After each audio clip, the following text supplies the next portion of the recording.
মাত্র ৩ বছরের ব্যবধানে একই ছেলের কাছে আমাদের দুই বোনের বিয়ে হয়েছিল। ইচ্ছা না থাকলেও শেষ পর্যন্ত বড় বোনের স্বামীকে জীবনসাথী হিসেবে বিয়ে করতে হয়েছে। আমার নাম লিজা, আমার বাড়ি বাংলাদেশের ফেনীতে। আমরা মোট ৩ ভাই বোন, ভাই বড়, তারপরে আপু, তারপরে আমি। ২০১০ সালে আমি যখন ক্লাস 9-এ পড়ি, আমার আপুর পছন্দের ছেলের সাথে পারিবারিকভাবে বিয়ের আলাপ আলোচনা হয়। বিয়ের আগে তাদের সম্পর্ক ছিল প্রায় 5 বছরের মতো। দুলাভাই এবং আপু দুজনই ক্লাসমেট ছিল, আর স্কুল থেকে নাকি তাদের সম্পর্ক ছিল। আপুর সাথে আমার বয়সের তফাৎ প্রায় 8 বছরের মতো।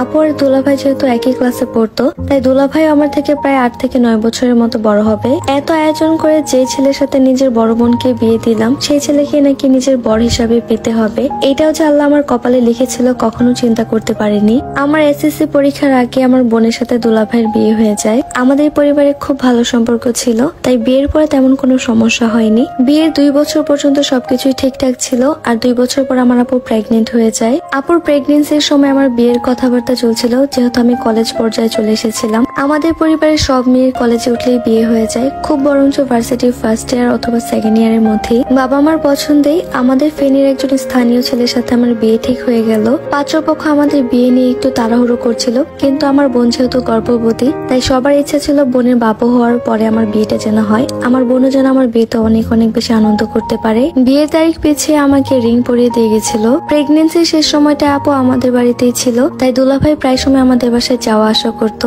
আর আপু যেহেতু প্রেগনেন্ট ছিল, তাই বেশিরভাগ সময় দুলাভাই যা কিছু প্রয়োজন হতো আমি দেওয়া নেওয়া করতাম। সেই জন্য দুলাভাইয়ের পছন্দ অপছন্দ সম্পর্কে আমার খুব ভালো একটা ধারণা হয়ে গেছিল।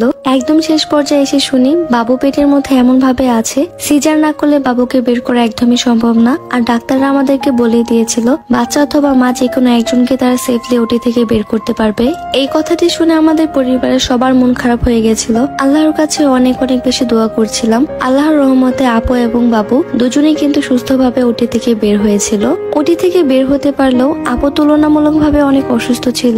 বাবু হওয়ার ঠিক 3 দিন পরে হাসপাতাল থেকে আমাদের বাসায় নিয়ে আসার আগে আপু এই ছোট্ট শিশুটাকে আমাদের কাছে রেখে দুনিয়া ছেড়ে চলে যায়। সেই দিনটা ছিল আমাদের পরিবারের জন্য সবচেয়ে বড় একটা শোকের দিন। যে 3 দিন হাসপাতালে ছিলাম, আপু আমাকে প্রায় সময় বলতো, আমি যদি চলে যাই তাহলে তুই আমার বাবুর দায়িত্ব নিবি, তুই আমার স্বামীকে দেখে রাখবি, আমার সংসারটা তুই গুছিয়ে রাখবি, তোর মতো করে আমার বাবুকে কেউ কখনো আদর করবে না। মাকে সারাদিন বলতো যে ছেলের সাথে আমার বিয়ে ঠিক হয়েছে তাকে যেন না করে দেয়। আমার চাচিরা ফুপুরা যারাই দেখা করতে আসতো সবাইকে বলতো আমার বাবা মাকে রাজি করিয়ে আমার বিয়েটা যেন আমার দুলাভাইয়ের সাথেই দেওয়া হয়। যিনি দুনিয়া থেকে চলে যাবে সে হয়তো আগে থেকেই জানতো তার যাওয়ার সময় হয়ে গেছে, তাই হয়তো আমাদেরকে এত বারবার করে বলতো। আর আমার যার সাথে বিয়ে ঠিক হয়ে গেছিল তার সাথে বেশ কয়েকদিন কথা বলার পর আমাদের মধ্যে একটা ভালো সম্পর্ক হয়ে গেছিল। এই 3 দিনের বাচ্চার দায়িত্ব কে নিবে আর আমার বিয়েটা কার সাথে হবে, এটা নিয়ে আমার পরিবার অনেক বেশি চিন্তায় পড়ে যায়। হাসপাতালে থাকা অবস্থায় দুলাভাইকে আপু অনেকবার বলেছিল আপু চলে যাওয়ার পরে যেন দুলাভাই আমাকেই বিয়ে করে।